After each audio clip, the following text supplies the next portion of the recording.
नमस्कार, मैं हूं शशि। आइए झारखंड की टॉप 25 प्रमुख खबर जानते हैं। झारखंड मौसम आंधी बारिश के साथ ओला गिरने के आसार। झारखंड के कई जिलों में सोमवार से 8 अप्रैल तक आंधी बारिश का अनुमान है। इस दौरान हवा की रफ्तार 60 किलोमीटर प्रति घंटा रह सकती है। कई जिलों के लिए ओलावृष्टि की चेतावनी जारी की गई। मौसम में यह बदलाव बंगाल के गांगेय क्षेत्र में तेलंगाना तक निम्न दबाव क्षेत्र बनने की वजह से हो रहा है। मौसम वैज्ञानिक अभिषेक आनंद के अनुसार सोमवार को रांची, रामगढ़, हजारीबाग, कोडरमा, दुमका, देवघर, जामताड़ा, गिरिडीह, धनबाद, बोकारो जिले में ओलावृष्टि की संभावना है। वहीं मंगलवार को रांची, पूर्वी पश्चिमी सिंहभूम और सरायकेला, रामगढ़, बोकारो, खूंटी, धनबाद, हजारीबाग, कोडरमा, गिरिडीह में ओलावृष्टि हो सकती है। जबकि बुधवार को रांची समेत संताल परगना और कोल्हान के सभी जिलों के साथ खूंटी, रामगढ़, बोकारो, धनबाद, गिरिडीह, कोडरमा, हजारीबाग में ओला गिर सकते हैं। रांची में मैया सम्मान की मार्च की 2500 रुपये की राशि जारी। रांची जिले में मुख्यमंत्री मैया सम्मान योजना के तहत मार्च माह की राशि का भुगतान कर दिया गया है। जिले की कुल 3,89,296 महिलाओं के बैंक खातों में आधार आधारित डायरेक्ट बेनिफिट ट्रांसफर के माध्यम से प्रति लाभुक 2500 रुपये के अनुसार कुल 97,32,40,00,000 रुपये भेजे गए। उपायुक्त मंजूनाथ भयंत्री ने बताया है कि जिला प्रशासन द्वारा यह सुनिश्चित किया गया है कि सभी पात्र लाभुकों को योजना का लाभ समय पर और पारदर्शी तरीके से प्राप्त हो। संबंधित विभागों को निर्देश दिए गए हैं कि भुगतान प्रक्रिया में किसी भी प्रकार की त्रुटि या विलंब न हो। उन्होंने कहा है कि यदि किसी लाभुक को राशि प्राप्ति में कोई समस्या होती है तो उसका त्वरित समाधान किया जाएगा। जिला प्रशासन इस योजना के प्रभावी क्रियान्वयन के लिए पूरी तरह प्रतिबद्ध है। सरकारी स्कूलों में चौथी कक्षा के विद्यार्थियों का मूल्यांकन 9 और 10 को। झारखंड के सरकारी स्कूलों में चौथी क्लास में नामांकित छात्र छात्राओं का 9 और 10 अप्रैल को मूल्यांकन होगा। फंडामेंटल लिटरेसी एंड न्यूमेरेसी के तहत इसका मूल्यांकन किया जाएगा। इसके लिए राज्य भर के 410 स्कूलों का चयन किया गया। इन स्कूलों की चौथी क्लास कक्षा 3 से प्रोन्नत के बच्चों का मूल्यांकन किया जाना है। हर स्कूल में रेंडमली 12 छात्र छात्राओं का मूल्यांकन होगा। बता दें एनसीईआरटी की ओर से उपलब्ध कराए गए टैब के माध्यम से मूल्यांकन किया जाएगा। इसके लिए 6 अप्रैल को सभी जिलों को स्कूलों में बच्चों से पूछे जाने वाले सवाल उपलब्ध करा दिए जाएंगे। इसके बाद जिले 7 अप्रैल को स्कूलों तक प्रश्नावली देने की प्रक्रिया सुनिश्चित करेंगे। इसके लिए स्कूलों में इंटरनेट की सुविधा बहाल की जाएगी ताकि मूल्यांकन में किसी प्रकार की समस्या न हो। बता दें चौथी क्लास के छात्र छात्राओं का मूल्यांकन के बाद अन्य सभी क्लास 5वीं, 6वीं, 7वीं, 8वीं, 9वीं के छात्र छात्राओं का भी मूल्यांकन होगा। इसमें भी उनसे उनकी पुरानी क्लास के पाठ्यक्रम से सवाल पूछे जाएंगे। इससे देखा जाएगा कि उन्हें पिछले क्लास के पाठ्यक्रमों की कितनी जानकारी है और वे कितना जानते हैं। हाथियों को ट्रेन से बचाने में 193 करोड़ खर्च करेगा रेलवे। हाथियों को रेलवे लाइन पर आने से रोकने के लिए रेलवे 193 करोड़ रुपए से अधिक खर्च करेगा। दक्षिण पूर्व रेलवे जोन ने 4 दिन पहले चक्रधरपुर रेल मंडल के आसनबनी से झारसुगुड़ा स्टेशन तक लाइन की घेराबंदी का आदेश दिया है। मंडल रेलवे ने 4 महीने पहले ट्रेन से हाथियों की मौत रोकने के लिए लाइन फेंसिंग का सर्वे कराया था। जोन की मंजूरी मिलते ही टेंडर भी निकाल दिया गया। इससे 270 किलोमीटर दूर तक लाइन के दोनों ओर घेराबंदी हो सकेगी। इससे अन्य मवेशी भी लाइन पर नहीं आ सकेंगे। घेराबंदी से वन विभाग की हाथियों के संरक्षण की योजना सफल होगी और ट्रेनों का सुरक्षित परिचालन सुनिश्चित होगा। भविष्य में ट्रेनों को 160 किलोमीटर प्रति घंटा की स्पीड से चलाने में भी सहूलियत मिलेगी। हाथियों और अन्य मवेशियों की सुरक्षा के लिए रेल मंडल में 11 जगहों पर लाइन के नीचे अंडरपास बनाने का भी आदेश दिया गया है। रामगढ़ में राहुल दुबे गैंग के 7 अपराधी गिरफ्तार। रामगढ़ के पतरातू थाना क्षेत्र के रेलवे ओवरब्रिज निर्माण कार्य पर दोबारा फायरिंग की साजिश रच रहे राहुल दुबे गिरोह के नेटवर्क को पुलिस ने कार्रवाई करते हुए ध्वस्त कर दिया है। गुप्त सूचना पर सक्रिय हुए पुलिस ने सघन वाहन जांच अभियान चलाकर 7 अपराधियों को गिरफ्तार किया। इनके पास से हथियार, कारतूस, वाहन और अन्य सामान भी बरामद किए गए।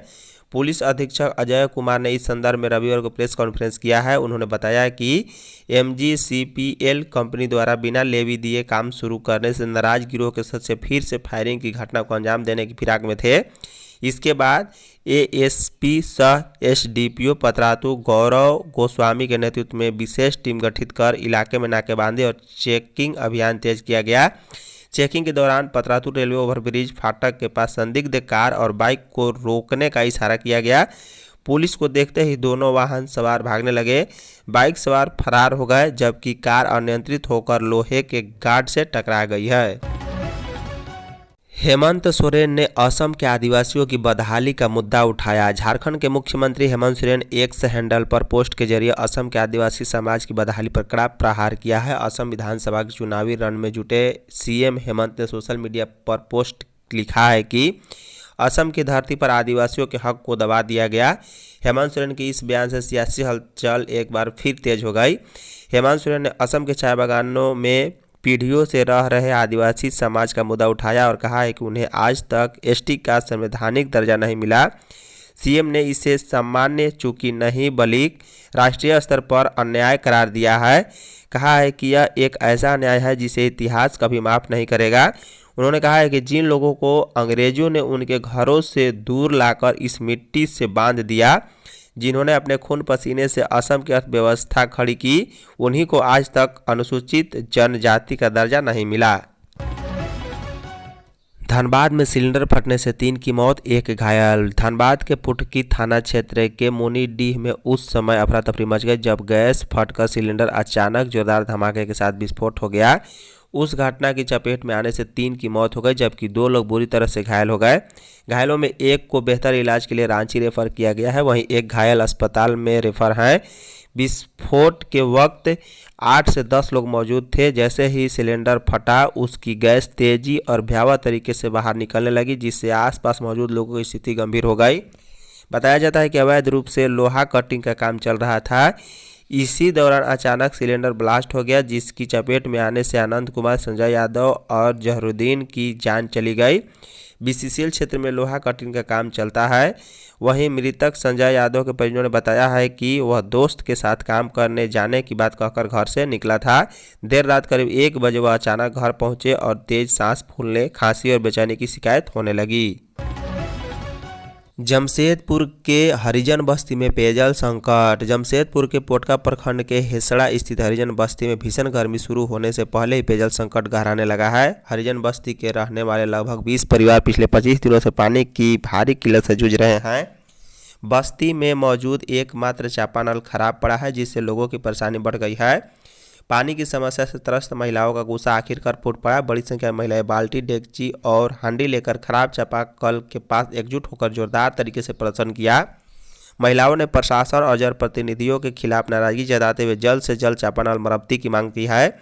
ग्रामीण महिलाओं ने बताया है कि बस्ती में यही एकमात्र चापानल है जो पिछले 25 दिनों से खराब पड़ा है। कई बार विभाग, पंचायत मुखिया और जल सहिया से शिकायत की गई, लेकिन अब तक किसी ने भी सुध नहीं लिया है। झारखंड सरकार हेरिटेज टूरिज्म को बढ़ावा देगी। झारखंड सरकार राज्य में हेरिटेज टूरिज्म, विरासत पर्यटन को बढ़ावा देने जा रही है। इसके पीछे सरकार का उद्देश्य वैसे व्यक्तियों को आकर्षित करना है जो ऐतिहासिक व सांस्कृतिक समझ और पुरातात्विक खोज में रुचि रखते हैं। राज्य सरकार की एक रिपोर्ट के मुताबिक धार्मिक स्थलों के अलावा झारखंड में अब अपनी समृद्ध ऐतिहासिक और पुरातात्विक विरासत के दम पर विश्व पर्यटन मानचित्र पर नई पहचान बनाने की ओर अग्रसर है। राज्य में हेरिटेज टूरिज्म का एक ऐसा विशाल क्षेत्र है जो अब तक अनछुपा रहा है। ऐसे क्षेत्रों में 3000 ईसा पूर्व के महापाषाण स्थलों से लेकर मध्यकालीन किलों के अवशेष और औपनिवेशिक काल के औद्योगिक खनन शहरों तक की झलक मिलती है। बता दें कि भारतीय पुरातत्व सर्वेक्षण ने राज्य के 13 स्मारकों को राष्ट्रीय महत्व के स्मारक घोषित कर उन्हें केंद्रीय संरक्षण के दायरे में लिया है। इन स्थलों में प्राचीन मंदिर, मस्जिद, आसुर सभ्यता से जुड़े टीले और ऐतिहासिक किले शामिल हैं। पर्यटन विभाग संबंधित जिला प्रशासन और एएसआई के साथ मिलकर इन धरोहरों के संरक्षण और पर्यटकों के लिए सुविधाओं का विस्तार पर काम कर रहा है। रांची उपायुक्त के निर्देश के बावजूद लाइन में बांटी जा रही गैस। रांची डीसी ने शनिवार को एलपीजी सिलेंडर की उपलब्ध समय पर होम डिलीवरी सुनिश्चित करने और कालाबाजारी रोकने के लिए बैठक की थी। बैठक में निर्देश दिया गया था कि गैस के लिए कहीं भी कतार लगी हो तो एजेंसी संचालक के खिलाफ एफआईआर दर्ज की जाएगी। उन्होंने हिदायत दी है कि कहीं भी किसी भी स्थिति में गोदाम, डिपो या रास्ते में गैस वितरण नहीं किया जा सकेगा। उन्होंने तेल कंपनियों को गैस सिलेंडर की होम डिलीवरी कराने के निर्देश दिए थे। इसके बावजूद डीसी के आदेश और सख्ती का कहीं पालन नहीं हुआ। रांची शहर के विद्यानगर फील्ड, पुदांग, निवारणपुर, नामकुम सहित कई हिस्सों में होम डिलीवरी के बजाय पॉइंट डिलीवरी की गई। लोगों को 5-5 घंटे से अधिक लाइन में लग कर रहना पड़ा। लोगों ने बताया है कि वो 10 दिनों से अधिक समय से परेशान चल रहे हैं। मैया सम्मान और पीएम किसान का एपीके भेजकर साइबर ठगी। दुमका जिले के पिछड़ा क्षेत्र रहा गोपीकांदर इन दिनों साइबर अपराधियों की नज़र में है। पिछले 10 दिनों के अंदर 1 दर्जन से ज़्यादा लोगों को साइबर अपराधियों ने अपना शिकार बनाया, जबकि दर्जनों ऐसे लोग भी हैं जिनका व्हाट्सएप हैक कर लोगों से पैसे की डिमांड किया गया। साइबर अपराधियों के बिछाए इस जाल में रविवार को कई लोग फंस गए और व्हाट्सएप पर मैसेज देखकर पैसे भी भेज दिया।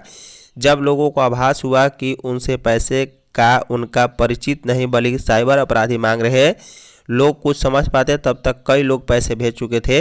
मामला तेजी से ग्रामीणों में फैली और फिर लोग व्हाट्सएप गुरु में साइबर ठगी की जानकारी साझा की गई, तब लोग सतर्क हुए।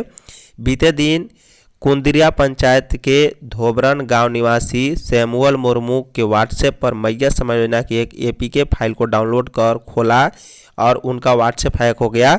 उनका व्हाट्सएप पर जितने भी कंटेंट थे सभी के मोबाइल पर 2-2 हज़ार रुपये की मांग किया गया। साथ ही जितने भी ग्रुप थे सभी ग्रुप में मैया सम्मान योजना और पीएम किसान सम्मान का एपीके फाइल सेंड कर दिया गया। ट्रेड फेयर में रविवार को जमकर खरीदारी। मोराबादी मैदान में आयोजित 17वें India international mega trade fair में रविवार को छुट्टी होने के चलते लोगों ने जमकर खरीदारी की है। ट्रेड फेयर का समापन सोमवार को होगा। फेयर के अंतिम दिन स्टॉल धारकों की ओर से आकर्षक ऑफरों की बरसात होगी। कई उत्पादों पर भारी छूट मिलेगी। रांची वासियों इन आकर्षक ऑफर्स का लाभ उठा सकते हैं। झारखंड चैम्बर और जीएस मार्केटिंग एसोसिएट्स का संयुक्त तत्वावधान में आयोजित इस फेयर में रविवार को समापन की पूर्व संध्या पर मुख्य अतिथि केंद्रीय रक्षा राज्य मंत्री संजय सेठ ने कहा है कि ट्रेड फेयर के आयोजन से अर्थव्यवस्था को मजबूती मिलती है।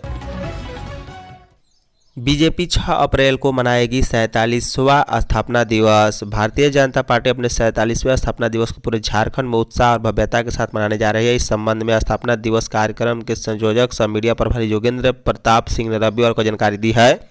योगेंद्र प्रताप सिंह ने बताया है कि 6 अप्रैल को पार्टी के लाखों कार्यकर्ता और समर्थक अपने अपने घरों में पार्टी का ध्वज लगाएंगे और इस दिन को उल्लास के रूप में मनाएंगे। इस अवसर पर प्रदेश और जिला मुख्यालयों में विशेष कार्यक्रम आयोजित किया जाएगा, जिनमें पार्टी की विचारधारा, इतिहास और विकास यात्रा पर प्रकाश डाला जाएगा। रजरप्पा में दुकानदारों के प्रति संवेदनशील रहे प्रशासन। विधायक जयराम महतो ने मां छिन्नमस्तिका मंदिर रजरप्पा क्षेत्र में चल रहे सौंदर्यीकरण कार्य के तहत दुकानदारों को दिए गए अतिक्रमण नोटिस पर प्रतिक्रिया देते हुए रामगढ़ प्रशासन से संवेदनशीलता बरतने की अपील की है। पार्टी के प्रदेश मीडिया प्रभारी रमेश कुमार महतो ने बताया है कि अंचल अधिकारी चितरपुर ने अतिक्रमण वाद संख्या 1/26 के तहत दुकानदारों को नोटिस जारी कर 8 अप्रैल 2026 को अंचल कार्यालय में उपस्थित होकर स्पष्टीकरण देने को कहा। यह भूमि बिहार लोक भूमि अतिक्रमण अधिनियम 1956 के अंतर्गत सार्वजनिक भूमि बताई गई।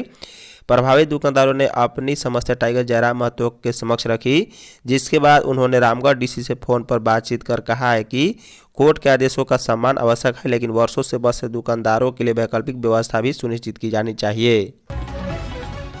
तेजस्वी यादव का रांची में शक्ति प्रदर्शन। राष्ट्रीय जनता दल राजद के राष्ट्रीय कार्यकारी अध्यक्ष तेजस्वी यादव का रविवार को रांची के कार्निवल बैंक्वेट हॉल में भव्य अभिनंदन किया गया। इस मौके पर उन्होंने पार्टी को फिर से राष्ट्रीय स्तर पर स्थापित करने का संकल्प दोहराया और संगठन को मजबूत करने पर जोर दिया। अभिनंदन समारोह को संबोधित करते हुए तेजस्वी यादव ने कहा है कि राजद देश भर में अपने विस्तार की दिशा में काम कर रही है। उन्होंने बताया है कि पार्टी केरल में 3 सीटों पर चुनाव लड़ रही है और वहां लेफ्ट अलायंस के साथ गठबंधन में है। उन्होंने कहा है कि जहां जहां पार्टी का ताकत है वहां चुनाव लड़ा जाएगा और संगठन को मजबूत करना प्राथमिकता है। धन्यवाद।